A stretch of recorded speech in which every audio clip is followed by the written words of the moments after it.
Judith offre à No une chevalière dénichée au marché aux puces avec des amis pendant son stage en Angleterre. No est ravi qu'elle ne se soit pas ennuyée durant son séjour, mais il se montre distant. No prétend à Judith avoir pas mal de travail ces derniers temps. Judith lui propose son aide, mais No refuse. Judith a remarqué que son petit ami était bizarre, et le questionne. Mais No est à cran. Il s'énerve puis s'excuse auprès de Judith. Il met son attitude sur le compte de la fatigue et lui donne rendez-vous plus tard au Spoon. Judith retrouve ensuite Noor à l'hôpital.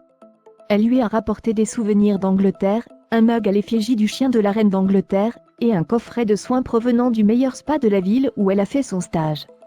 Noor se confie sur ses déboires avec les enfants de Cédric. Judith, en retour, lui confie que No est distant avec elle quand elle reçoit un message de son père.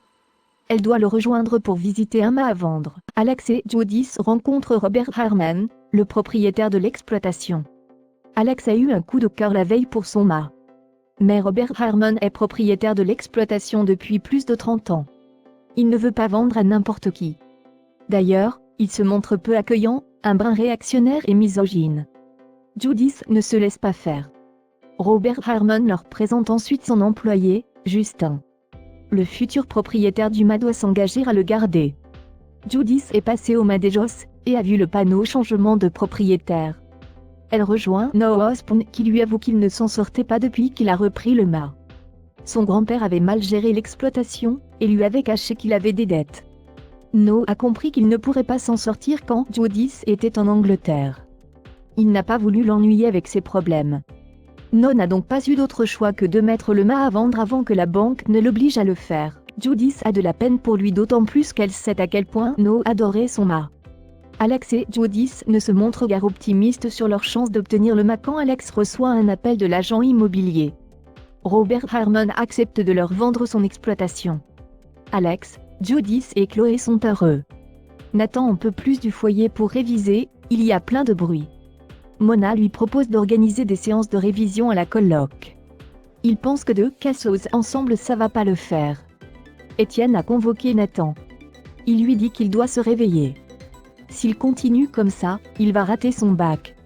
Nathan a pris un carton en histoire. Mona donne rendez-vous à Nathan à 17h chez elle. Elle veut pas le laisser couler. Au bout de quelques minutes de révision, Nathan s'endort. Mona demande à Soraya et Noor de passer la soirée sur la terrasse à chuchoter car il a besoin de repos. Raphaël a beaucoup pleuré et peu dormi. Personne ne l'avait jamais frappé de toute sa vie. Au petit matin, Stanislas s'excuse auprès de sa compagne et justifie son geste. Il a cru que son père et sa fille avaient réussi à la retourner contre lui. Stanislas fait croire à Raphaël qu'il a si peur de ne pas récupérer son fils qu'il craque. Il déclare à sa compagne qu'elle est non seulement la femme qu'il aime, mais son seul espoir de pouvoir rencontrer Léo. Raphaël décide de fermer les yeux malgré ce qu'elle a subi et se blottit dans ses bras. Martin Constant fait le point avec le procureur Perrault sur le dossier d'Ève Roussel. Stanislas Beaumont a reconnu qu'il était en France au moment de la mort de la sœur d'Audrey. Par acquis de conscience, Martin a demandé le dossier d'enquête au commissariat de Morlaix, mais il ne pense pas découvrir quelque chose qui incrimine Stanislas. D'ailleurs, son casier judiciaire est vierge, mais un nouvel élément pourrait les aider à le coincer.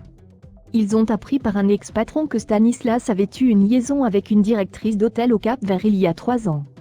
Or, elle a déménagé. Martin a chargé Roxane de la retrouver. Le juge reçoit en entretien Audrey, Stanislas et leurs avocates. Raphaël essaie de démontrer qu'Audrey se laisse souvent dépasser et que ses enfants mettent ses nerfs à rude épreuve. De son côté, Sophie tente de démontrer qu'Audrey est prête à tout pour protéger sa famille.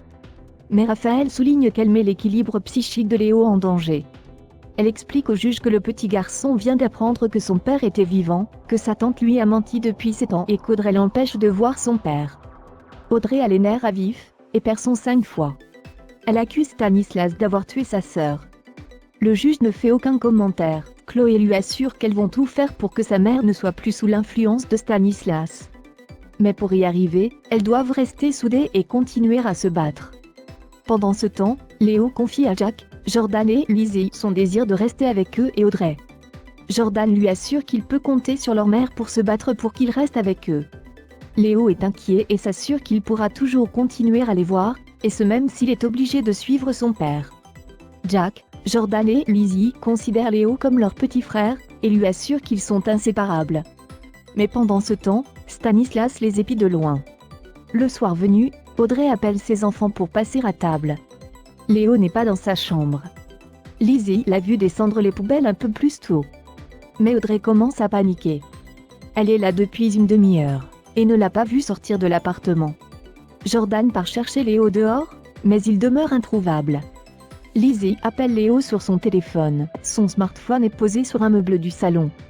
Audrey soupçonne Stanislas d'avoir enlevé Léo.